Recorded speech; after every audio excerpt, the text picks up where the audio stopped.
রাধে রাধে আমার প্রিয় পরিবার, প্রিয় দর্শক, আশা করি আপনারা সবাই ভালো আছেন।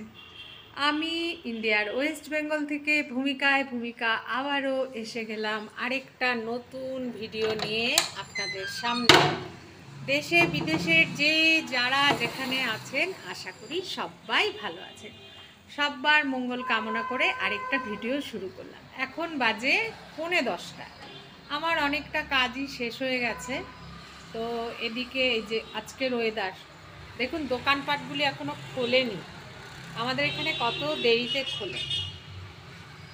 তো এই যে ওয়েদার, সূর্যের তেমন তেজ নেই, ঠান্ডাই আমাদের এখানে। আর আমি তো এই যে ভূতের মতো হয়ে আছি।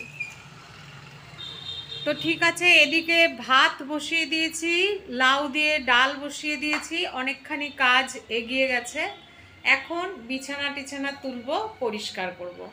ঠিক আছে, মাকে চা বিস্কুট দিয়ে দিলাম। তার আগে গরম জল, এই যে ঘরদোয়ার সব চারিদিকে ছড়ানো ছিটানো, এখন পরিষ্কার করব। হ্যাঁ, সাথে থাকুন, আশা করি ভালো লাগবে। ঠিক আছে, রাধে রাধে। এদিকে আমি ঘরটা ঝাড় দেব ভেবে তার আগে ডাস্টিং যেটা করি আর কি প্রতিদিন, সেটা করছিলাম।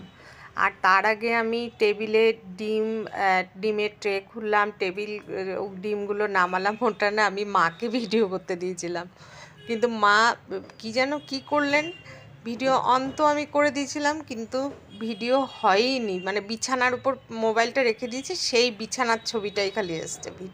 মার হাতে যে ক্যামেরা দিয়েছিলাম সেটা হয়নি। তো যাই হোক, এদিকে এই যে আমি আগে ডাস্টিংটা করে নিচ্ছিলাম। ডাস্টিং করে নিয়ে তারপরে ঘরটা ঝাড়ু দেব।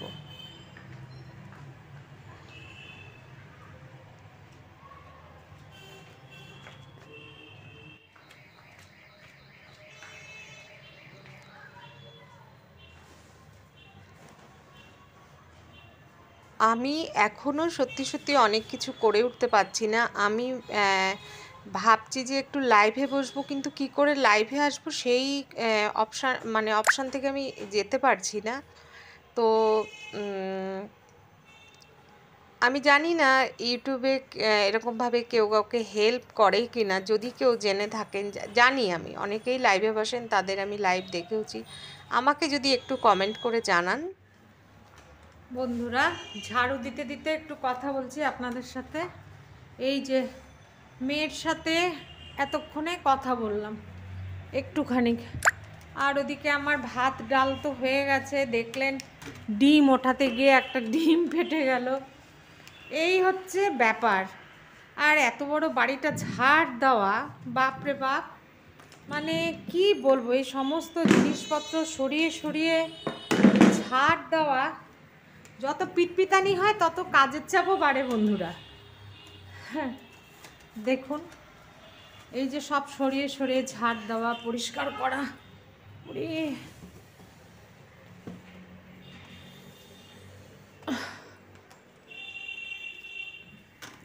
আজকে শরীরটা একটুখানি বেটার লাগছে দেখে ভাবলাম যে যতটা কাজ হয় ততটা কাজ একটুখানি আগিয়ে রাখি।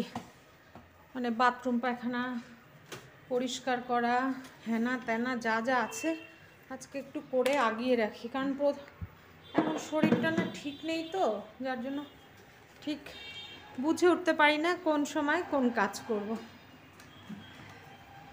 দাঁড়ান, একটু চেয়ারগুলো আবার সরাই।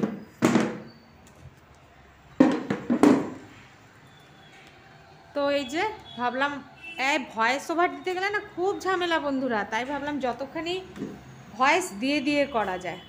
তো ঠিক আছে, ঝাড়ু দেখালাম এতক্ষণ, ঠিক আছে সাথে থাকুন। হ্যাঁ, যেহেতু ভাবছিলাম যে শরীরটা একটু ভালো আছে, সরি, তাই আজকে যতখানি পারি কাজটা শেষ করে নিই, কারণ কখন শরীর আবার খারাপ হবে। আর তাই আমি এই বাথরুমে আগে রেড হারপিক মাখিয়ে রেখেছিলাম।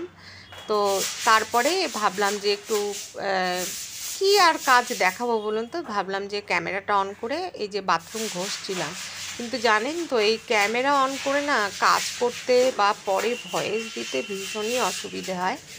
আজকে আমার গলাটা যেহেতু ভয়েস দিচ্ছি সকালবেলা, এখন মানে আজকেই এটা পাবলিশ করব, তো সকালবেলা ভয়েস দিচ্ছি, গলাটাও এই যে বসে আছে, ভালো লাগে না এরকম গলায় ভয়েস দিতে। যাই হোক, তো এই যে বাথরুমটা সুন্দর করে ঘষে নিচ্ছিলাম। আর ঠান্ডা পড়ার পর থেকে না অনেক কাজ আমার ঠিকমতো করা হয় না।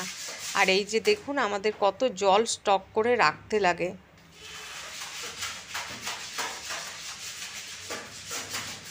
সাদা পাথর তো, যার জন্য একদম লাল হয়ে যায়। আর আমাদের জলে ভীষণ আয়রন, তো লাল হয়ে যায় বাথরুম, এই ঘষতে লাগে। এই অন্যদিন আমি দেখাই না, প্রত্যেক সপ্তাহেই আমার এগুলো কাজ। আর এই বাথরুমটা শুধুমাত্র স্নানের জন্যই ব্যবহার হয়। মা একবার স্নানে ঢোকে, আমি একবার স্নানে ঢুকি, তাছাড়া এই বাথরুমটা আর ব্যবহার হয় না। দিনে 2বারই, আমি আর মা থাকলে দিনে 2বার ব্যবহার হয়। আর মেয়ে আসলে ও 1বার কি 2বার স্নান করে, ব্যাস এই। এছাড়া আমাদের এই বাথরুমটা আমি আর মা থাকলে 2বারের বেশি ব্যবহার হয় না। তাও যদিও জল কাচিয়ে দিই তবুও মানে লাল হয়ে যায়। এই বাথরুমটা ওই প্যান্টটা আমরা ইউজ করি না, ওইদিকে মার ঘরের কমোডটা ইউজ করি। এইটা পরিষ্কার করলাম। আর এই যে এখানে টুল দেওয়া থাকে, কারণ মা তো নিচু হয়ে স্নান করতে পারেন না, তাই টুল। আর ওখানে জল স্টক করে রাখতে লাগে আমাদের বালতিতে। এটা পুরো পরিষ্কার করে নিলাম। এদিকে আমি মাকে খেতে দিয়ে গেছি, এই যে বেগুন ভাজা দিয়ে ডাল দিয়ে ভাত দিয়ে খেতে দিয়ে গেছি। ঘর ঝাড়া হয়ে গেছে, এদিকে স্নানের জলও বসিয়ে দিয়েছি। এখন আগে মাকে স্নান করতে পাঠাবো, তারপরে আমি ঘরটা মুছে নিয়ে আমি স্নান করতে যাব। ঠিক আছে, সব কাজ সেরে এই যে পুজোটাও দিয়ে নিলাম। পুজো দেওয়া হয়ে গেছে, শ্যাম্পু ট্যাম্পু সব করে নিয়ে পুজোটা দিয়ে নিলাম, তাই আপনাদের সাথে একটু শেয়ার করে নিলাম।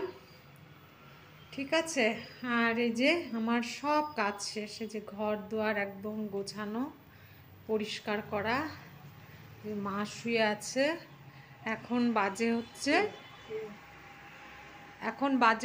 এই যে 12:30। ঠিক আছে, ইউটিউবে কথা বলছি। মা বলছে কে কে, আমি বললাম ইউটিউবে কথা বলছি। এই যে সব পরিষ্কার পরিচ্ছন্ন, সব কিছু একদম গুছিয়ে নেওয়া হয়েছে। এদিকেও সব গুছানো। বাবা খুব ঠান্ডা লাগছে, এখন চুল শুকাবো। এদিকেও সব হয়ে গেছে, এদিকেও ঘর দুয়ার গোছানো। এখন হচ্ছে এই যে গতকাল এই কাপড় এইগুলো ধুয়ে দিয়েছিলাম গতকাল, এগুলো এখন শুকিয়ে গেছে, এগুলো তুলবো, চুলটা শুকাবো। এই সময় থেকে শুরু হলো প্রবলেম।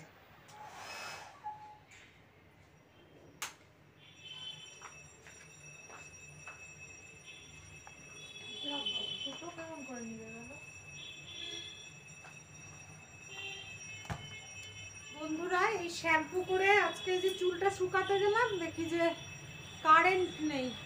এখন দেখি রোদ্রে বসে কতটুকু শুকাতে পারি। আমি আমার প্রবলেমটা বলছি, আর সোনালি আর আমি যে এখানে বাইজিং মানে চাইনিজ রেস্টুরেন্টে গেছিলাম সেটাও আপনাদের সাথে দেখাতে থাকছি। গতকাল আমি যখন এখানে চুল শুকোতে যাচ্ছিলাম, তখন দেখলাম মানে কারেন্ট নেই, ইনভার্টারে চলছিল। এবার কোনো দিনই আমার মনে হয় না, কিন্তু কালকে কেন জানি মনে হচ্ছিল যে কী ব্যাপার, নিশ্চয়ই আমার মনেই ডেকেছে, নিশ্চয়ই কারেন্ট আছে, আমাদেরই খালি নেই। আমি যখন 4টের সময়, 3:30 4টের সময় নিচে গিয়ে ফ্ল্যাটে জিজ্ঞাসা করলাম অন্যান্যদের, বললো যে কারেন্ট ওদের আছে। এবার আমি ইলেকট্রিসিটি বোর্ডে ফোন করলাম, ওরা কিছুতেই নেবে না এসে, মানে বাড়িওয়ালার মোবাইল রেজিস্টার যেখান থেকে আছে সেখান থেকেই ওরা কমপ্লেন নেবেন। যাই হোক, এসব বিভিন্ন ঝামেলার পরে ওরা দেখা গেল ইলেকট্রিসিটি বোর্ডের লোক এসে দেখলো লাইন কেটে দিয়ে গেছে।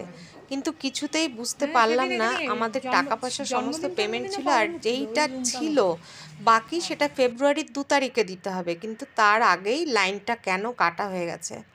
তারপরে এই নিয়ে অনেক ঝামেলা হওয়ার পরে সন্ধেবেলায় 6টার পরে এসে ওরা লাইন দিয়ে গেছে। তো একটা ভীষণই চিন্তার মধ্যে আছি, কে বা কারা আমাদের লাইনটাকে এরকম করে কেটে দিয়েছিল। তো ফ্ল্যাটে এই জন্য আমরা ভীষণভাবে অসুবিধায় আছি।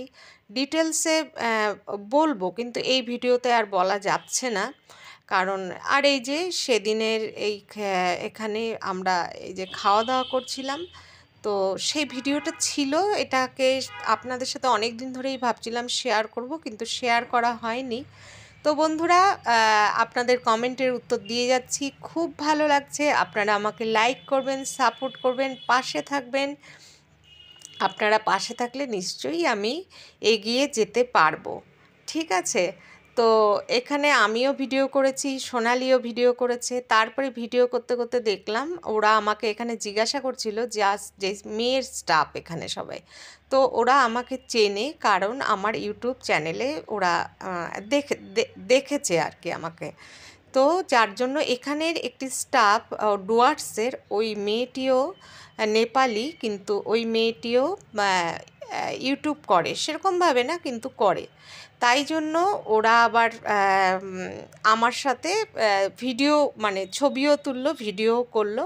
তো আমার মনে হয় না যে কে ছোট কে বড়, ঠিক আছে, সবাই তো কাজ করেই পয়সা উপার্জন করছে এবং সৎ পথে করছে। সেই জন্য আমিও ওদের সাথে একটু দাঁড়িয়ে ভিডিও করে নিলাম, কারণ ওরাও সেটা বললো যে ম্যাম আমাদের সাথে একটু ভিডিও করুন, কারণ ওদেরও চ্যানেল আছে।